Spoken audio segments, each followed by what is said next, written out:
புரட்சி தலைவர் எம்ஜிஆர் திமுகவிலிருந்து வெளியேற்றப்பட்ட பிறகு வெளியிடப்பட்ட முதல் படமாக இதயவீணை வெளியானது.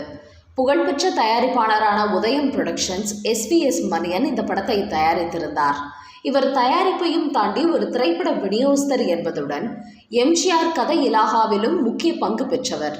இதயவீணை மற்றும் சிரித்து வாழ வேண்டும் 2 வெற்றி படங்களுக்கு பிறகு மறுபடியும் எம்ஜிஆரை மீண்டும் நடிக்க வைத்து படம் எடுக்க வேண்டும் என்கிற எண்ணம் உதயம் புரொடக்ஷன்ஸ் நிறுவனத்திற்கு தோன்றியது. இந்த படம் உருவானதன் பின்னணியில் பல சுவாரஸ்யமான சம்பவங்கள் நடந்துள்ளன. எம்ஜிஆருக்கு பொருத்தமாக கதை சொல்ற அளவிற்கு ஒரு கதாசிரியர் வேண்டும். அப்படி கிடைத்தாலும் அவரோடு ஒத்துப்போகிற அளவிற்கு அந்த கதாசிரியர் இருக்க வேண்டும். எம்ஜிஆர் சொல்கின்ற நியாயமான மாற்றங்களை ஏற்றுக்கொள்ளக்கூடியவராக இருக்க வேண்டும் என தேடி அலைந்ததில் அப்படி யாரும் கிடைக்கவில்லை. இறுதியில் ஹிந்தியில் வெளிவந்த ஒரு படத்தை போய் பார்த்தார்கள். அந்த படம் எம்ஜிஆருக்கு பொருத்தமாக இருக்கும் என்று நம்பினார்கள். அந்த படத்தின் தமிழ் ரீமேக் உரிமையை வாங்குவதற்கு முயற்சி செய்தார்கள். இந்த செய்தி எம்ஜிஆர் காதுகளுக்கு எட்டியது. உதயம் புரொடக்ஷன்ஸ் தயாரிப்பாளர்களை நேரில் அழைத்து பேசினார். என்ன படம் அது, யாருடைய படம் என்று கேட்டவருக்கு அது புகழ்பெற்ற இயக்குனர் சாந்தாராமின் தோ ஹாங்கி பாரத் படம் என பதில் சொன்னார்கள். இயக்குனர் சாந்தாராமை எம்ஜிஆர் தனது குருவாக நினைத்து மதித்தவர். அப்படியா, சாந்தாராமின் படம்னா போட்டு காட்டுங்க பார்க்கலாம் என்றார் எம்ஜிஆர். உதயம் புரொடக்ஷன்ஸ் மணியனும் வித்வான் வே லக்ஷ்மணனும் படம் பார்க்க ஏற்பாடு செய்தார்கள். எம்ஜிஆர் படத்தை பார்த்தார். ஒரு ஜெயிலர் கொடூரமான கைதிகளை தனது பொறுப்பில் வெளியே கொண்டு வந்து தனி இடத்தில் வைத்து அவர்களை திருத்துவதற்கு முயற்சி செய்கிறார். இறுதியில் ஜெயிலரை கொலை செய்துவிட்டு கைதிகள் தப்பி ஓடிவிடுகிறார்கள். இதுதான் அந்த ஹிந்தி படத்தின் கதை. படத்தை பார்த்த எம்ஜிஆர் எந்த கருத்தும் சொல்லாமல் எழுந்து வெளியே போனார். அவரை தொடர்ந்து போன மணியனும் வித்வான் லக்ஷ்மணனும் இந்த படத்தின் தமிழ் ரீமேக் ரைட்ஸை வாங்கிவிடலாமா என்று கேட்டார்கள். இந்த படத்தை அப்படியே எடுக்க வேண்டும் என்றால் எனக்கு பொருத்தமாக இருக்காது. கிளைமேக்ஸை மாற்ற வேண்டும். ஜெயிலரால் வெளியே அழைத்து வரப்பட்ட கைதிகள் இறுதியில் திருந்தினார்கள் என முடிய வேண்டும். எனது படம் பார்க்க வருகிறவர்களுக்கு நம்பிக்கையை கொடுக்க வேண்டும். எதிர்மறை சிந்தனையை விதைக்கக்கூடாது. இந்த படத்தை உண்மையான கைதிகளை பார்த்தாலும் அவர்கள் மனம் திருந்த வேண்டும். அப்படிப்பட்ட கருத்தை தான் நாம் சொல்ல வேண்டும். இதற்கு நீங்கள் சம்மதித்தால் ரைட்ஸ் வாங்குங்கள், இல்லை என்றால் என்னை விட்டுவிடுங்கள், வேறு யாராவது வைத்து படத்தை எடுத்துக்கொள்ளுங்கள் என்றார் எம்ஜிஆர். எம்ஜிஆரின் பேச்சை கேட்டதும் உதயம் புரொடக்ஷன்ஸ் அதிபர்கள் அலறினார்கள். ஐயையோ, உங்களை வைத்துதான் நாங்கள் படம் எடுப்போம். நீங்கள் சொன்னபடியே இந்த படத்தின் கிளைமேக்ஸ் காட்சியை மாற்றி எடுப்போம் என்றார்கள். அதற்கு எம்ஜிஆர், கிளைமேக்ஸ் காட்சியை மாற்றி எடுப்பதாக இருந்தால் இயக்குனர் சாந்தாராமிடம் எடுத்துச் சொல்லி அதற்கும் அனுமதி பெற்று வாருங்கள் என்று கூறி அனுப்பிவிட்டார். எம்ஜிஆரின் கருத்தை சாந்தாராமிடம் தெரிவித்து அனுமதி பெற்று சில மாற்றங்களுடன் கிளைமேக்ஸ் காட்சியையும் மாற்றி படத்தை எடுத்தார்கள். படமும் வெளிவந்து பெரும் வெற்றி பெற்றது. அந்த படம்தான் பல்லாண்டு வாழ்க. எம்ஜிஆரை பொறுத்தவரை தன்னை தேடி வரும் வாய்ப்புகளை அப்படியே ஏற்றுக்கொள்வதில்லை. தன்னுடைய படத்தை பார்க்க வரும் ரசிகர்களுக்கு அதன் மூலம் நம்பிக்கையூட்டும் வகையில் என்ன கருத்தை சொல்ல போகிறோம் என்பதுதான் முக்கியத்துவம் கொடுப்பார். அதற்கு ஒரு உதாரணம் தான் இந்த படம். சரி, இயக்குனர் சாந்தாராம் பல்லாண்டு வாழ்க படத்தை பார்த்துவிட்டு என்ன சொன்னார்? சினிமா ஆரம்பித்த புதிதில் வெளிப்புற இடங்களில் தான் படப்பிடிப்பு நடக்கும். அதன் பின் ஸ்டுடியோ, அவைகளின் லைட்டிங் முறையெல்லாம் வந்தது. ஆனால் வெளிப்புற படப்பிடிப்பில் வெயிலின் வெளிச்சத்தை வடிகட்டி அந்த ஒளியில் படம் எடுப்பார்கள்.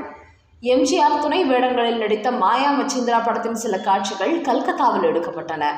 அதில் எம்ஜிஆர் வெள்ளை துணிக்கூரையை இழுத்து பிடிக்கும் வேலையை செய்து கொண்டிருந்தார். உலக புகழ்பெற்ற இயக்குனர் சாந்தாராம் அங்கு அவரை அப்போது பார்க்கும்போது எம்ஜிஆருக்கு பிரமிப்பாக இருக்கும். அதன் பின் எம்ஜிஆர் பணக்கார குடும்பம் படப்பிடிப்புக்காக கல்கத்தா போயிருந்த போது இயக்குனர் சாந்தாராமை மீண்டும் பார்த்தார். அப்போது அவருடன் சிறிது நேரம் உரையாடி கொண்டிருந்தார்.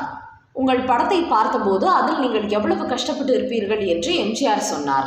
அதற்கு சாந்தாராம் சொன்னார், தொழிலில் உள்ள கஷ்டங்களை சுகமாக ஏற்றுக்கொள்ள வேண்டும். அப்படத்திற்கு நானே 2 நாள் ஸ்டார்ட் சொல்லியும் கிளாப் அடித்தும் உள்ளேன். என்னை புதுமை டைரக்டர் என்று சொல்வார்கள். நான் அப்படி எதுவும் செய்யவில்லை. சினிமா செயற்கை என்று பலர் நினைக்கிறார்கள். நான் இயற்கையை படமாக்குகிறேன் என்றார். சாந்தாராமின் ஆக்கமும் அறிவுபூர்வமான வார்த்தைகளும் புரட்சி தலைவருக்கு இதயத்தில் கனிந்து கொண்டே இருந்தது. அவர் கைகளுக்கு முத்தம் தந்துவிட்டு வந்தார் புரட்சி தலைவர். அதன் பிறகு பல்லாண்டு வாழ்க படம் வெளியான பிறகு மீண்டும் ஒரு நாள் சாந்தாராமும் எம்ஜிஆரும் சந்தித்தனர். பல்லாண்டு வாழ்க படத்தை பார்த்துவிட்டு, இப்படியும் இக்கதையை படமாக எடுக்கலாம் இல்லையா, எவ்வளவு வித்தியாசமாக சிந்தித்திருக்கிறீர்கள் என்று எம்ஜிஆரிடம் கேட்ட சாந்தாராம், ஆனால் படத்திற்கு இவ்வளவு கவர்ச்சியான பாடல்கள் காட்சி தேவையா என்று கேட்டார்.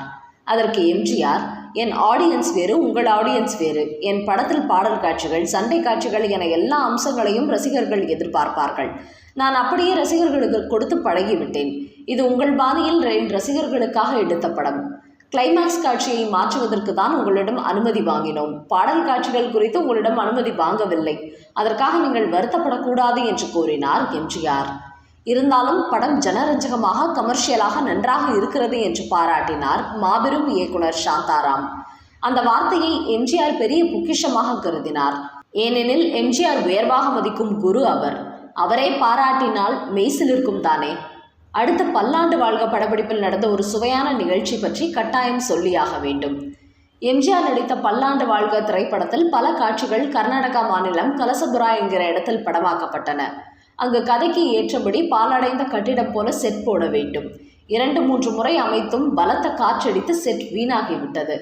காற்று சுழன்றடிக்காத இடமாக பார்த்து செட் அமைக்கும்படி எம்ஜிஆர் சொல்லிவிட்டார்.